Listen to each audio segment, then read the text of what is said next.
The morning sun cast long shadows across the Rock&W Ranch as Tom Wesley stepped onto his porch, coffee mug steaming in the cool desert air. At 52, his weathered hands and sun-lined face told the story of 3 decades working this harsh but beautiful land in southeastern Arizona territory. The ranch had been his father's before him, and Tom had sworn it would be his son's after, if the boy ever decided to come back from his fancy eastern schooling. Tom's pride and joy stood in the nearest pasture, a magnificent Hereford bull named Thunder, worth more than most men made in 5 years. The animal was pure breeding stock, imported at considerable expense from Kansas, and represented Tom's investment in the future of his herd. Thunder's bloodline could transform the Rock&W from a modest operation into one of the territory's premier cattle ranches. But as Tom's eyes swept across the pasture, his blood ran cold. The gate hung open, swaying gently in the morning breeze, and Thunder was nowhere to be seen. "Maria!" Tom bellowed toward the house. His housekeeper appeared at the door, wiping flour-dusted hands on her apron. "Send Carlos to saddle my horse. That prize bull's gone missing." Within minutes, Tom was mounted on his reliable sorrel, Copper, following Thunder's unmistakable hoofprints in the soft earth. The trail led northeast, away from the main grazing areas and toward the Badlands, a maze of arroyos, mesas, and hidden canyons that stretched for miles. It was dangerous country, the kind of place where a man could disappear without a trace. As Tom rode, his mind raced with possibilities. Thunder was a docile animal, unlikely to break free on his own. The gate's conditions suggested it had been deliberately opened, not damaged by the bull's escape. But who would steal such a distinctive animal? Thunder's size and markings made him impossible to sell openly, and any cattleman worth his salt would recognize the famous bull immediately. The trail wound through increasingly rough terrain. Tom had been riding for nearly 2 hours when he heard voices drifting up from a hidden canyon below. He dismounted, ground-tied Copper behind a cluster of boulders, and crept to the canyon's rim. What he saw made his jaw tighten with anger, and his hand instinctively moved to the Colt 45 on his hip. Thunder stood in a makeshift pen at the canyon's bottom, along with at least 30 other cattle bearing various brands. Men moved among the animals with practiced efficiency, their faces hidden beneath wide-brimmed hats.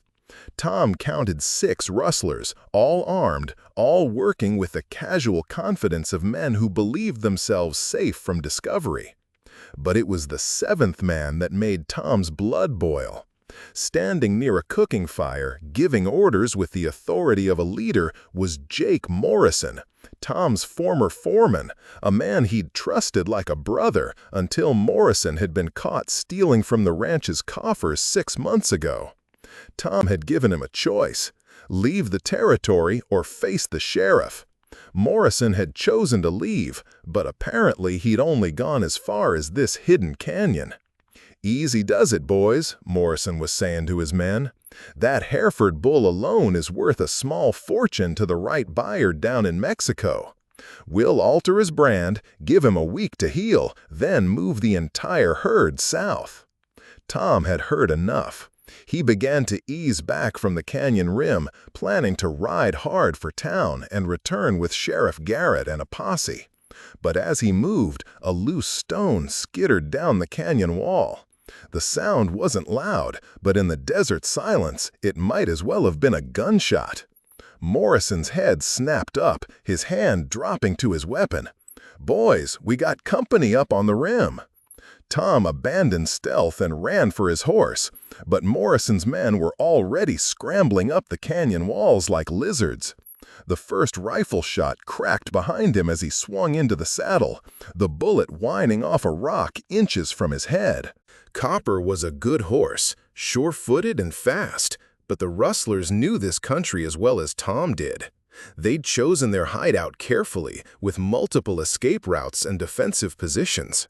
As Tom raced through the labyrinth of stone passages, more shots echoed behind him, and he realized with growing dread that they were herding him away from the direct route back to his ranch. The chase continued for what felt like hours, but was probably only minutes. Tom's heart hammered against his ribs as he guided Copper through increasingly treacherous terrain. The rustlers had split up, trying to surround him, and their knowledge of every hidden trail and blind canyon was becoming apparent. Finally, Tom found himself trapped at the end of a box canyon, its walls too steep for even Copper to climb. He turned to face his pursuers, drawing his Colt as Morrison and 3 of his men appeared at the canyon mouth, their weapons trained on him. "Well, well," Morrison said, his voice carrying a mixture of amusement and malice.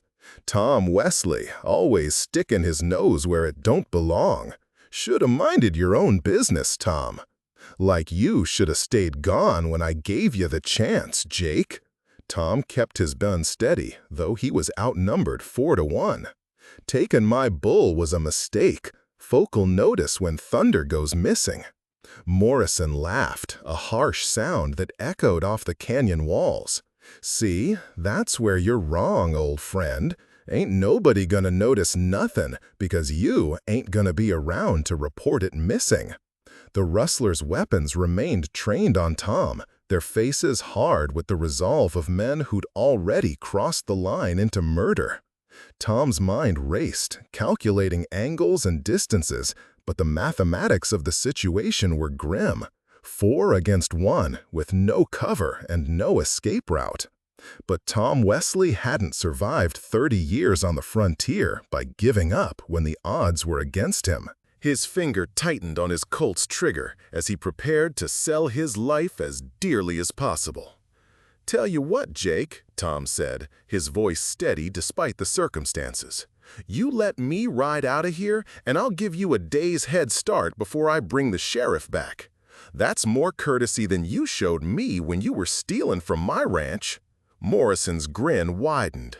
"Mighty generous of you, Tom, but I got a better idea. You just stay right there, nice and quiet-like, while we figure out what to do with you." The standoff stretched taut as a bowstring, 6 men frozen in a moment that could explode into violence with the twitch of a finger. In the distance, Tom could hear thunder bellowing, the sound of the magnificent bull echoing off the canyon walls like a funeral dirge. Thunder's distinctive low had awakened something in the desert around them. From somewhere high above came an answering sound. Not another bull, but the sharp whistle of a man calling to his horse. Morrison's head jerked upward, his confident expression flickering with uncertainty for the first time. "Sounds like your hideout ain't as secret as you thought, Jake," Tom said quietly, hope beginning to kindle in his chest despite the desperate circumstances. The whistle came again, closer now, and with it the sound of horses making their way down the treacherous canyon walls. Sheriff Ben Garrett's voice boomed through the stone corridors like the voice of justice itself. "This is the law. You men down there, throw down your weapons."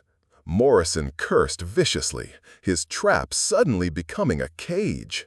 He'd chosen this canyon for its defensive advantages, but those same steep walls that made it perfect for hiding stolen cattle now made escape nearly impossible. The rustlers found themselves caught between Tom Wesley's gun and whatever force Sheriff Garrett had brought with him. "How many men you figure he's got with him?" one of Morrison's men asked nervously, his rifle wavering as he tried to watch both Tom and the canyon rim simultaneously.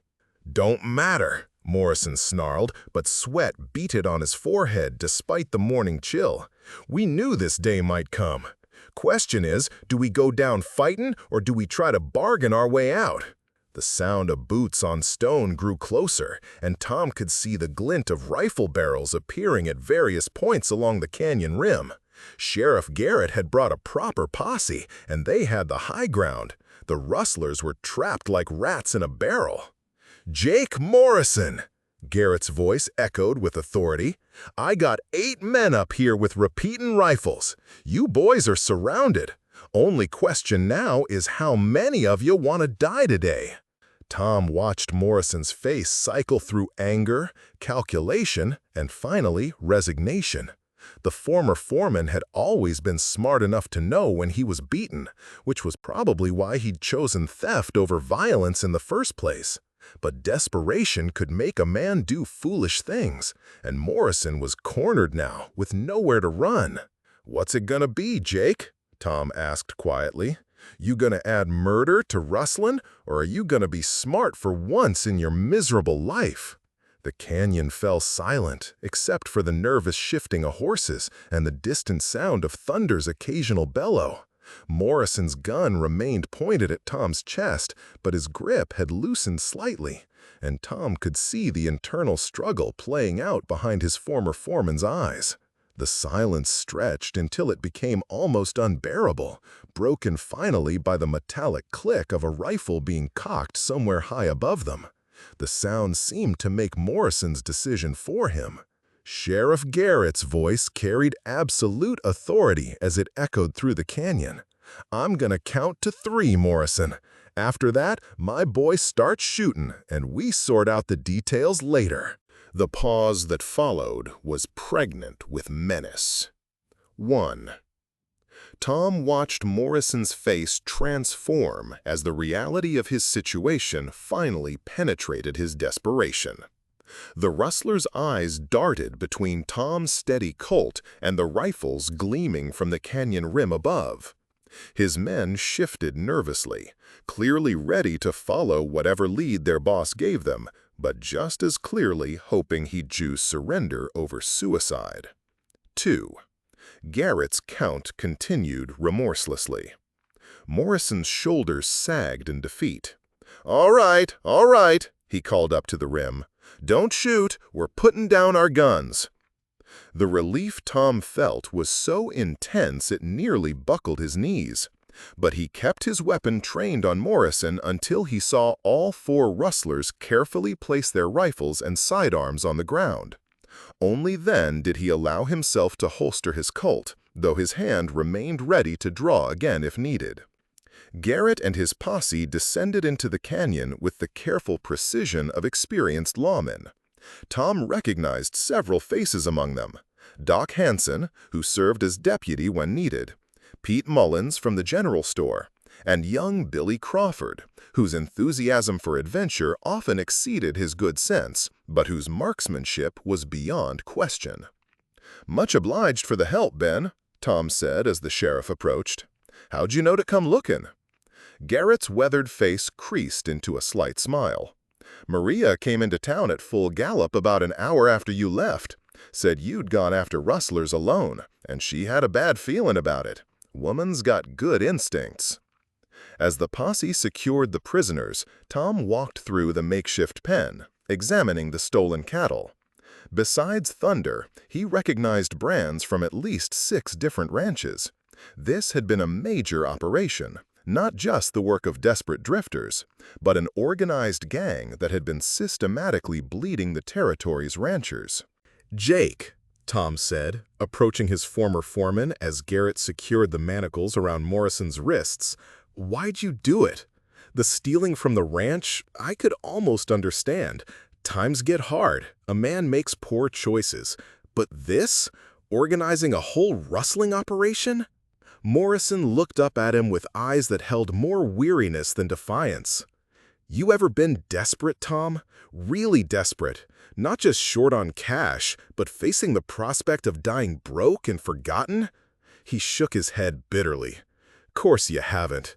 You got your daddy's ranch, your reputation, your place in the world. Some of us gotta make our own way, and sometimes that way ain't pretty. There's always a choice, Jake, always. Maybe for you." Morrison's voice carried the finality of a man who'd already judged himself. But some of us burned those bridges a long time ago. Sheriff Garrett finished with the prisoners and walked over to where Tom stood contemplating his former foreman's words. "We'll need you to testify at the trial, Tom. With all this evidence and the cattle we recovered, Morrison and his boys are looking at serious prison time, maybe even a rope for some of them." Tom nodded, but his attention was drawn to Thunder, who had wandered over to the pen's edge and was regarding his owner with what might have been reproach. The magnificent bull seemed none the worse for his adventure, though Tom would have Doc Hansen examine him thoroughly once they got back to civilization. "Ben," Tom said as they prepared to leave the canyon, "what made you put together such a big posse so fast? Mariah's concern was one thing, but you brought enough men to take on an army." The sheriff's expression grew serious. "Truth is, Tom, we've been tracking this bunch for weeks. Cattle been disappearing from ranches all over the territory, always just a few head at a time, never enough to seem like more than bad luck or poor management. But when you add it all up," he gestured toward the recovered herd, "this represents the better part of a year's systematic theft." As they herded the recovered cattle out of the canyon, Tom reflected on how close he'd come to disaster. If he'd been less careful, less lucky, or if Maria hadn't had the wisdom to send for help, he might have ended up as just another casualty of the lawless frontier. The thought sobered him, but it also filled him with gratitude for the community that had rallied to his aid. The sun was beginning its descent toward the western horizon when they finally reached the main trail back to town. Thunder trotted alongside Copper with the easy gait of a valuable animal accustomed to special treatment, and Tom found himself smiling despite the day's violence and danger. The Rocking W Ranch would survive this crisis, as it had survived drought, hard winters, and Apache raids. Thunder would sire strong calves, the stolen cattle would be returned to their rightful owners, and justice would take its course in the territorial courthouse. It was the kind of resolution that satisfied a man's sense of order and rightness. But as Tom Wesley rode toward home with Sheriff Garrett's posse and the recovered herd, he couldn't shake Morrison's words about desperation and burned bridges. The frontier was a hard place that tested men's souls as surely as it tested their bodies, and not everyone passed those tests. Some, like Morrison, chose the dark path and paid the inevitable price. The lights of his ranch house appeared in the distance as Tom crested the final hill, and he could see Maria waiting on the porch, her relief visible even from a mile away. Tomorrow would bring new challenges, as every day did on the frontier, but tonight he would sleep in his own bed. Thunder would graze in familiar pastures, and the natural order of things would be restored. The story of the Rustlers would become part of the territory's growing legend, another tale of lawlessness met with frontier justice. But for Tom Wesley, it would always be the day he learned that even a prize bull's misadventure could lead to something greater. The reminder that in this harsh but beautiful land, a man was only as strong as the community that stood behind him.